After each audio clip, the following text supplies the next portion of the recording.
Now, results for this election are expected to be released by 9 p.m., where Ryan will greet his supporters right here in his hometown of Janesville. The U.S. Department of Labor actually estimates that by 2020, there will be a 1 million job gap in this industry. In my hand, I hold a burger that has stood the test of time. Actually, the recipe hasn't changed in 100 years. And all of these events happened after the Marquette Journal decided to dedicate their year-long project to the topic of sexual assault. Tonight at 6, we'll tell you why doctors are starting to schedule appointments around Thursdays on First. But once a year in Pepin, Wisconsin, people can experience life like Laurel Ingalls Wilder did when she lived here 150 years ago. Storm damage seems to be the theme of this year's summer, and last night was no exception, as the storm that ripped through western Minnesota just completely took apart this turkey farm, tearing off the roof and insulation, as you can see behind me. Hey guys, Amelia Jones in the Fox 6 News Studio. Just wanted to give you a little update on all of the stories Fox 6 is following right now for your stormy Saturday. Speaking of storms, you may have noticed that Milwaukee was hit with its first round of storms today, and you should be prepared as we are expecting more storms to hit later tonight. Effective today, the State Department of Health Services has hired a director of opioid initiatives. Paul Krupski will coordinate efforts to end the state's opioid crisis. The department says his experience will make sure that effort is aggressive and effective as possible. Authorities in California are praising the bravery of a 17-year-old girl who used a deactivated cell phone to call for help to rescue her 12 brothers and sisters. Jennifer Borkland has the details. Good evening, I'm Benton Johnson. And I'm Amelia Jones. Breaking news in Charlottesville, Virginia. Police there are saying 2 more troopers have died in a helicopter crash. We start Fox 6 News at 6 with breaking news. Police are on the scene of an officer-involved shooting. We are told one man is dead. A press conference just wrapped up. Volunteers from across the state are looking for the starry stonewort, Minnesota's newest aquatic invasive species, Benton. Wow. Now, the volunteers, young and old, investigated lakes across the state to see if they had the invasive algae in their waters. The stony stonewort was first discovered in Minnesota 2 years ago. Experts say early detection of algae is critical.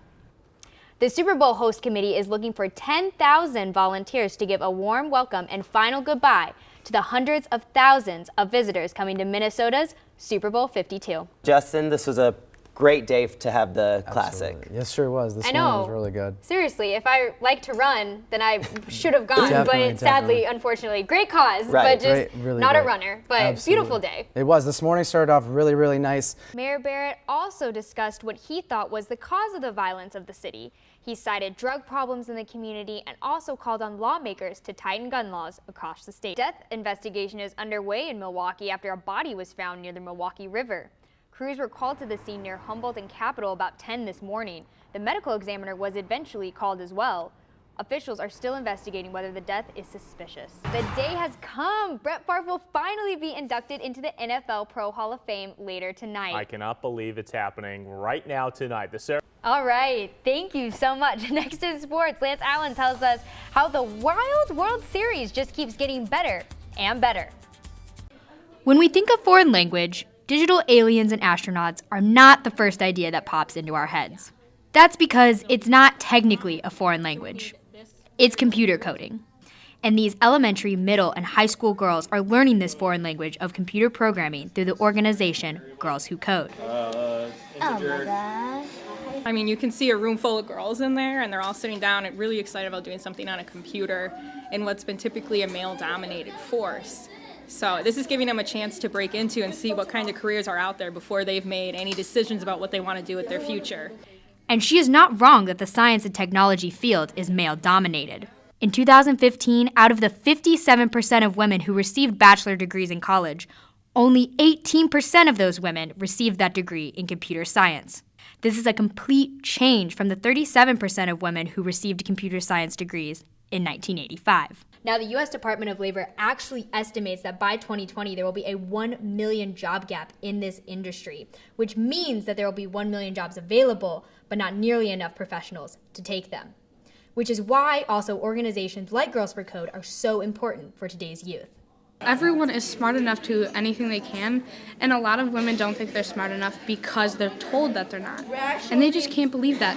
No one's a math person, and no one's just like a reading person. If you've ever seen someone who's like good at something, it's because they practice and they do it a lot, and it's just how they've been surrounded with that topic in their life. So you just need to bring it into your life and learn how to do it. It's not just that they're just magically good at it. It's not genetics. It's just they worked hard to do that, and you can too if you really want to do it. And with each semicolon and parentheses, Girl Scout Code is rewriting what defines a computer programmer. In Cudahy, Amelia Jones, Marquette Wire News. If you go to Prairie du Chien anytime around lunch, you'll notice a very long line outside of a hamburger stand. Not just any hamburger stand, Pete's Hamburger Stand.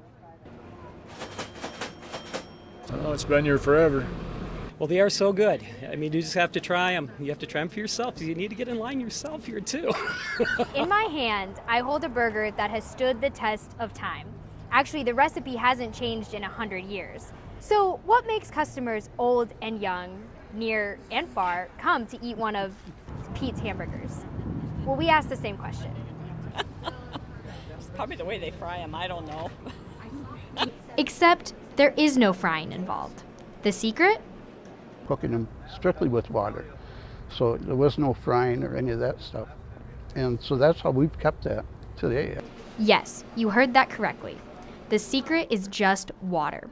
And that is the way Pete's hamburgers have always been made since the family-owned burger stand opened in 1909. The menu is simple, a burger with or a burger without. In Pete's lingo, that means with or without fried onions. For condiments, there are only 3 options: homemade ketchup, mustard, and horseradish. Pete's Hamburger Stand is no fast food restaurant. Want a burger? Plan to wait in line. If you don't eat at Pete's, we'll both starve. And no one is starving at this burger joint. The lines keep growing with people traveling from places as far as Canada to have a bite of Pete's 100-year-old recipe. I even tried it for myself to see what all the hype was about. Oh my gosh. Wow, that's delicious. Oh my gosh. In Prairie du Chien, Amelia Jones, Purple River Project.